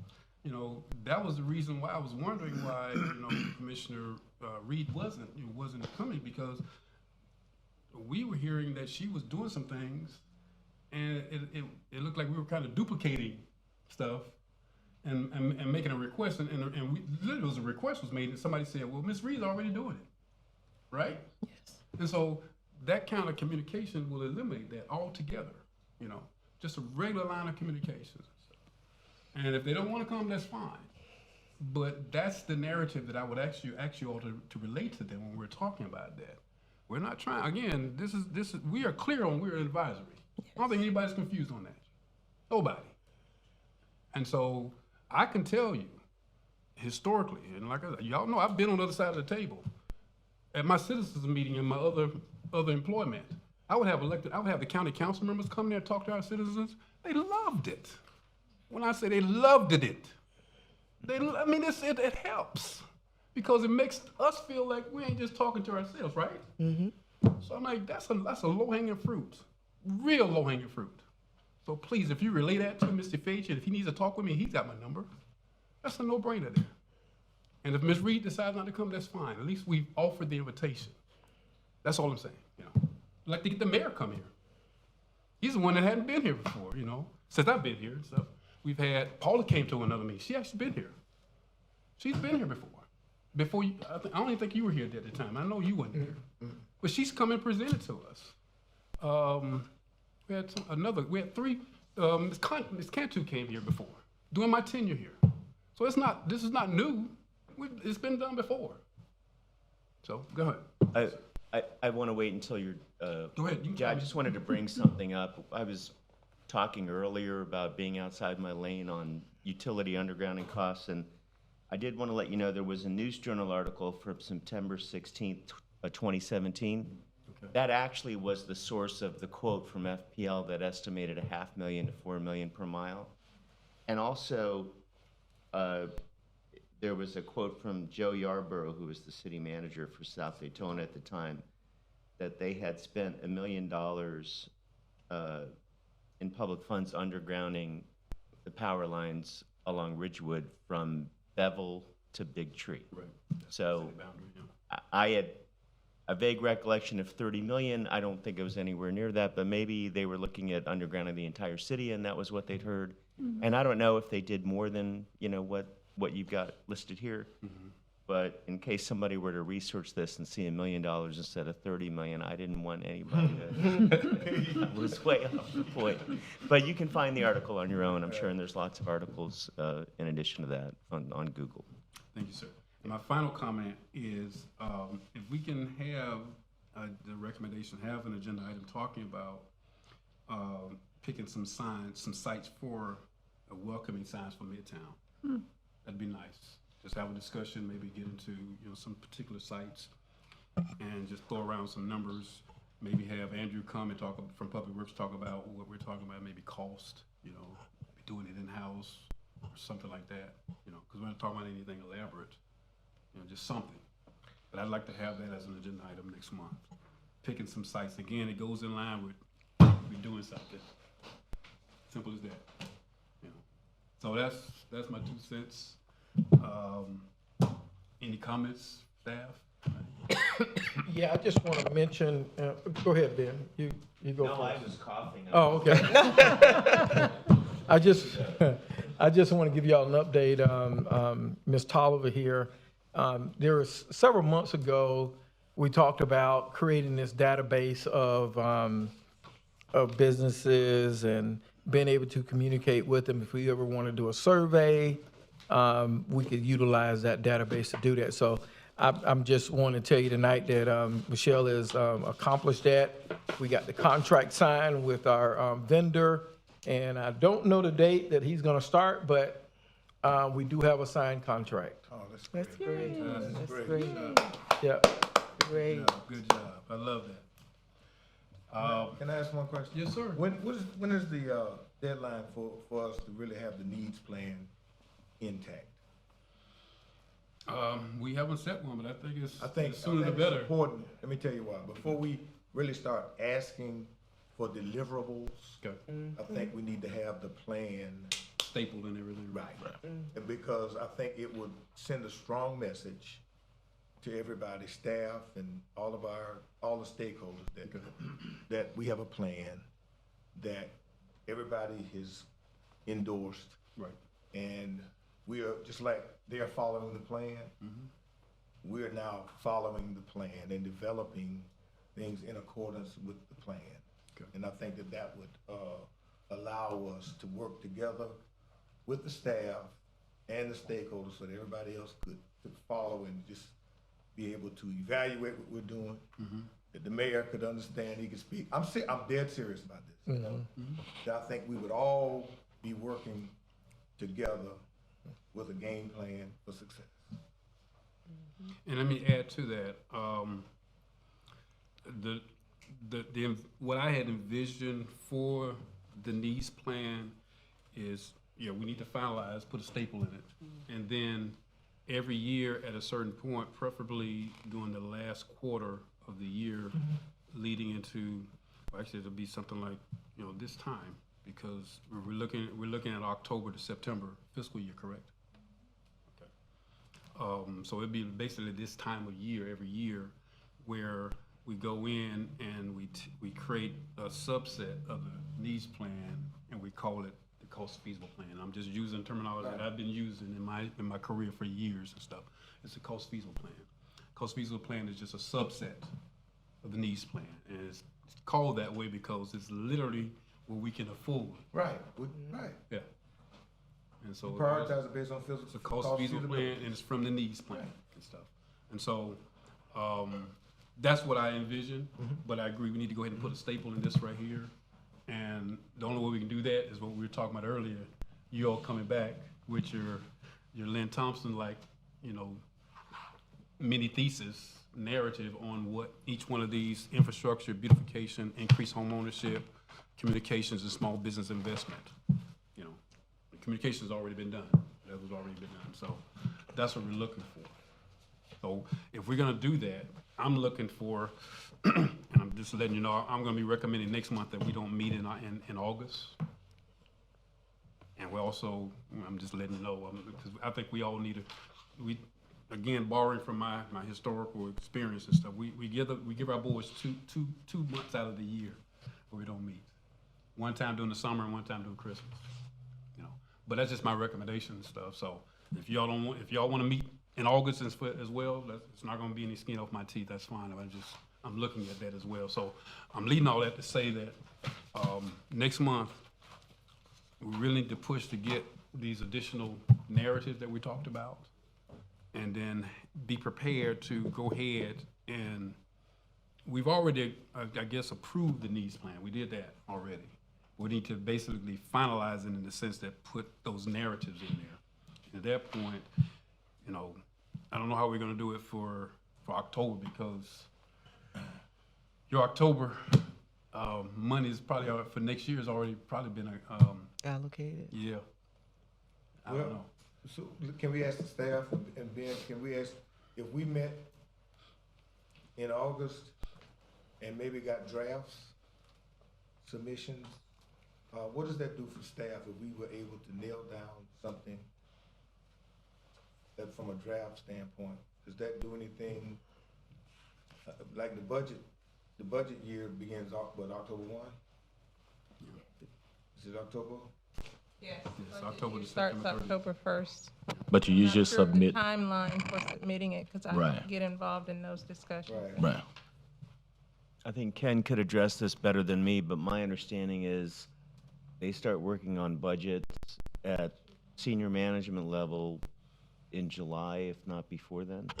Actually, It's started before last then. month. Right. Yeah. Yeah. It's So right I would, now. I would ask that we take a stab at it right now of developing the narrative and getting it in. And I would ask that, because I think time is of the essence for us. I don't wanna lose any momentum for the needs plan. And if we're gonna be cost usability, at least if we get it done, we can begin to prioritize as rapidly as possible, at least the first phase of getting something done. Right. And Mr. Chair, I'm sorry, No, go ahead. if I may, I like what you have here as it relates to each category has a ranking, which I would consider prioritizing. That would be good, if you go ahead and prioritize, so that we know, as a staff point of view, you know, what is most popular for you and what you want to accomplish. But all of the things, let's take, for instance, infrastructure. All those things in infrastructure are part of what we will be doing. Right. So it's not out out of place that you have those things listed on the infrastructure, as well as beautification too, as well. Painting of homes, landscaping, lawn maintenance, removing debris. All that is within the wheelhouse of our redevelopment tasks and responsibilities. It's just that, which one would you want us to tackle first? Right. That would be, beneficial for us. Yeah, I mean, time is of the essence, but what we have to do, what we can't tell you today is, if you look at infrastructure, what monies we have to spend on paving the streets. Right. I don't know yet, because one of the things about Midtown is we have some cash, we have some our revenues that come in, but we have problems and issues that we don't have the cash to pay for. So we have to prioritize what we're going to do. Well, I think that's where the recommendations and the input from you all come in. We gotta have that. And I think everybody's clear on the fact that what we've got here are not specificities, but they're more so categories, if you will. Like paving, just a big, big category. We're not talking about George Ingram. We don't say pave George Ingram and gone down to that level. That's where you all come in, But I agree, we need to definitely rank these. Now, how we go about, and that's the issue, is that time is not on our side right now. We need to prioritize. Yeah, we got to do that. And so we got two things I'm going to push to you all between now and our next meeting, particularly the ones who are listed here as a category identified person or member. In addition to you coming in with your narrative, also come in with your recommendation as far as, like for infrastructure, you come in, how would you rank paving compared to underground utilities? Your recommendation to us. And then we come in and rank that, each one of those.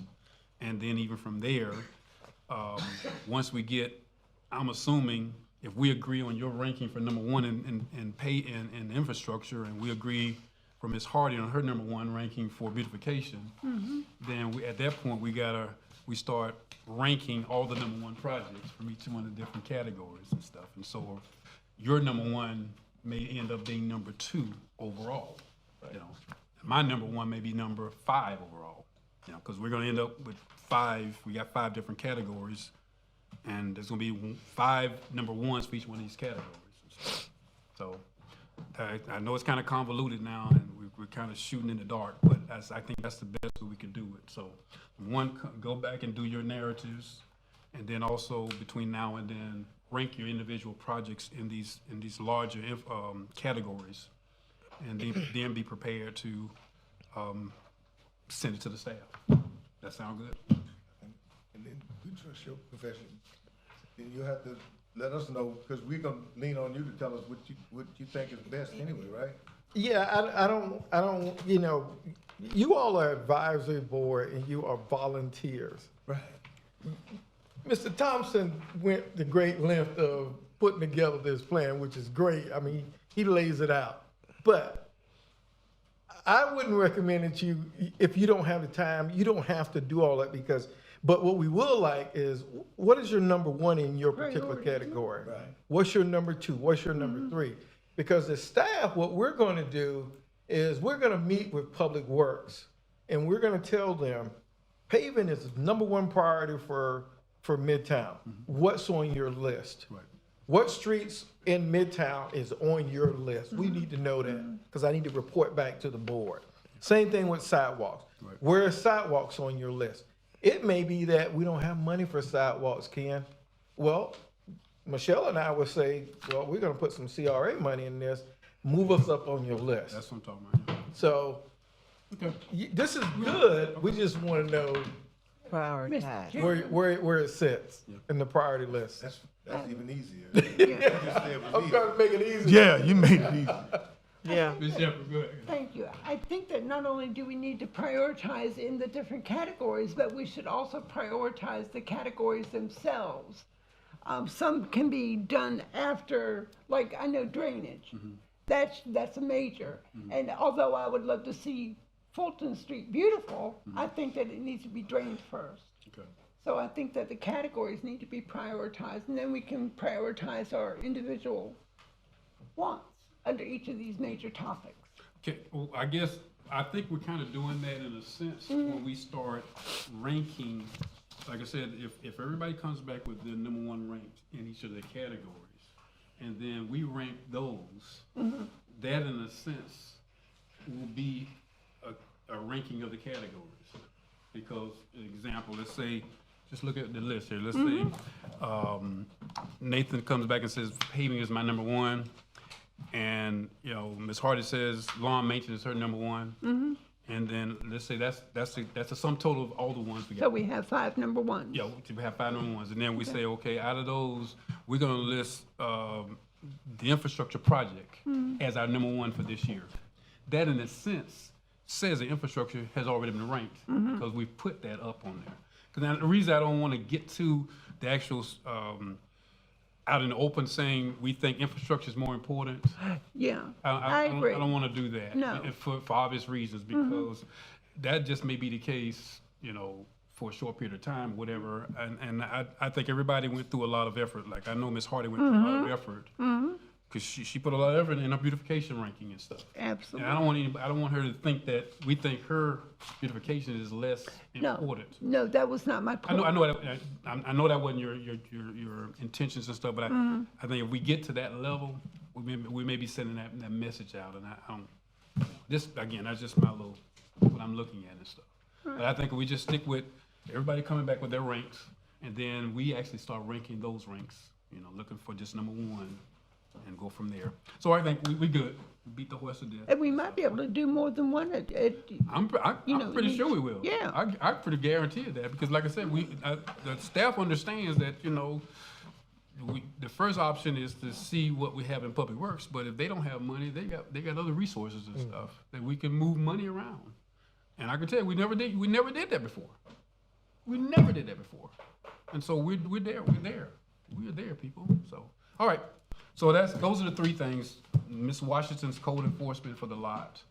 the container home discussions, and then the, come back, putting on the agenda the welcoming signs location for Midtown. All right, all hearts and minds are clear? Welcome, Chair. David. I told you, you got your hands full. But, yeah, I appreciate you coming on board, and congratulations again. Congratulations again to you, Ben. You well deserve it. Thank you, Mr. Chair. Yes, sir. All right. Mr. Chair? Yes, sir. A high commendation for your leadership. But then it's come to my attention that Sister Jean, I think this is what, our last meeting that she will be serving What? here. No, you can't go before me. Yeah, That's not happening. yeah, no. You didn't get the So it's like- memo?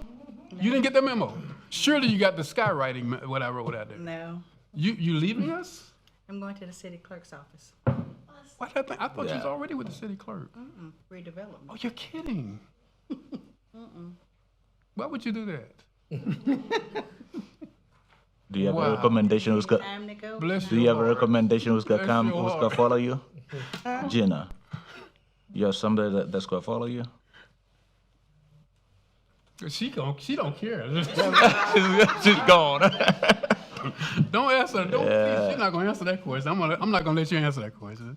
But we enjoyed you. You've been wonderful. Your minutes have been outstanding, and it's gonna be some Great work. big feat to follow. You've done a wonderful job. Thank you. All right. All hearts and minds are clear. We're good.